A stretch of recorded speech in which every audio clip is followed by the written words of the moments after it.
Tano yung scammer pare. Ayan, ano yung message yung scammer pare? Basahin mo, Aray. Lesson learned sa atin to. Lesson learned yan. Nag-uusap kami. Tama sabi ni JJ, we got scammed. Aray ko. So heto na nga ang masakit na pangyayari sa ilan nating paboritong PBA players sa Poland. Parang imposible ito, pero nangyari ang hindi inaasahan o inakala ng karamihan. Who would have thought of scamming these star players ng pinakamalaking basketball league sa Pinas, ang PBA? Yep, na-scam po sila. So, hindi matutuloy ang laro namin. So magkakagulo kami rito mga idol. Pero bago niyan, credits muna kay one of our favorite vloggers na si Sir Paul Artadi na nakadocument ng malagim, masakit at malungkot na pangyayari noong June 21. Pero sabi nga nila, kahit na scam daw sila, may lesson learned naman daw. Ayan, lesson learned, ang kadalasang pampalubag loob natin sa tuwing nagiging biktima tayo ng mga ganitong pangyayari. Good evening, Pilipinas. Roklo na ho kami. Mga kababayan natin, nag-aantay lang kami ng Grab, lalaro na po kami, Roklo. So heto sila, makikitang masaya ang grupo pag-landing sa Poland para sa nakaschedule di umano na exhibition basketball game sa WKK Sports Center sa Wrocław. Makikipaglaro dapat ang ating mga paboritong PBA players sa Filipino OOFW community dyan sa lugar na yan bilang charity event. PBA Moto Club sa Wrocławia. Ayan o. Pero ito yung malupit, yung ano ni Jerwin Gao, yung shades niya. Binili niya yan. Diesel ang tatakbo, yung ganda. Star-studded nga ang event dahil nariyan lang naman sina Paul Artadi, JJ Helterbrand, Rico Meyerhofer, JC Intal, PJ Simon, Jerwin Gaco, Ryan Aranya at iba pa from the Moto Club. You know? Yeah. Ayan ang makikita. Boom! You know? Boom, boom, boom. Boom, boom, boom, boom.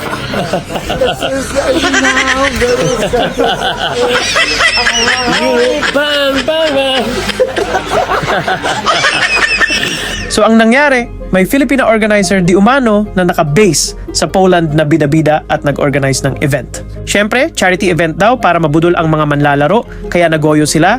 Nag-travel pa talaga sila ng 5 oras mula Warsaw sa Germany na siyang main hub ng kanilang European tour. Reklamo, hindi matutuloy ang laro namin. Nagkakagulo kami rito mga idol. 5 hours kami nag-travel tapos hindi kami maglalaro. Patay tayo dyan. Kaya buti na lang maraming sumusuporta pa rin sa amin. Patay tayo dyan. Kaya si ate galit na galit. Pero pagkatapos nilang gumastos at magpagod para lang makapunta sa Poland, walay palang event kasi na-scam nga sila. Lesson learned sa atin to. Lesson learned yan. Nag-uusap kami. Tama sabi ni JJ, we got scammed. Big time. Hindi, big time. Ito, sila ate. Taga saan kayo pa? Hindi, from here. Saan kayo? Warsaw. So ilang oras yun, di ba? 5 hours. Bumili sila ng ticket, pero wala. Nga. Hindi kami nakalaro kasi hindi kami binayaran ng talent fee. So we are sorry. Oo, we are sorry. Si ate vlogger din dito. Pero walang may gusto. Di ba? Oo. Oh, yeah. Shoutout mo na rin kahit na-scam kami, masaya pa rin kami, buhay kami, di ba? Buhay kami, ha? Sana hindi kayo madala na bumalik po dito. Ay, hindi na. Pero lessons to talaga, lesson learned. Pag wala pa kayo, babayaran na. Dapat ganun. Wala, mababait ang PBA Moto Club mababait talaga kami. Walang organizer na nagpakita, walang talent fee, at wala ring bayad. Ang matindi pa, may mga OFW na nag-travel pa mula sa malalayong lugar para lang masilayan ang kanilang mga idol. Grabe, talagang solid Ginebra fans, oh. Pakita mo yung picture. Oh, talaga, yeah, ito, JJ Helterbrand fan. From where ka? Germany, nag-travel pa para makita si JJ Helterbrand. Ganon ka ka-solid Ginebra? NSD. NSD. Ate. From Germany. NSD. Dumayo pa 5 hours from here, makita lang si JJ Helterbrand. Salamat suporta mo, ha. Ate, salamat suporta niyo, ha. Salamat po. Ayun, niyakap na ni JJ, oh.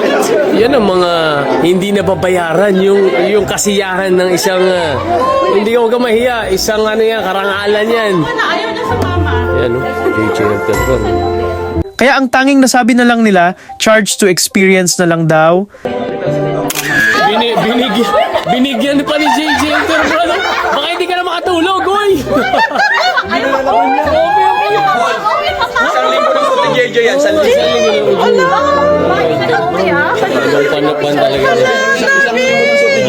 Sa ngayon, hindi pa napapangalanan ang gagang scammer pero nagpadala ito ng apology letter na binasa naman ni Ryan Aranya. Ayan, ano yung message sa scammer, pare? Basahin mo, Aray. Ayan, nakikinig lahat ng mga nadamay, oh.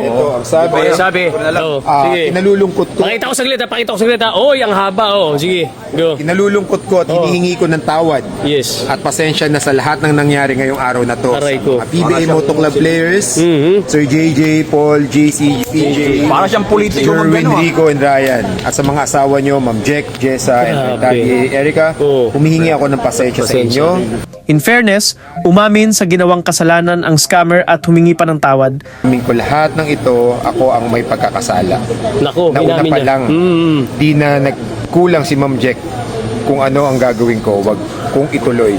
Oh. Dahil sa kagustuhan kong maayos at mabigyan ng minsang event lang ng mga Pinoy. kababayan ko sa Poland, Oo. kahit hindi ko kaya, pinilit ko. Napatawad naman daw nila yung bida-bidang scammer pero may dagdag sentimiento si Jerwin Gaco. Forgiveness, bro. Yeah, Yes.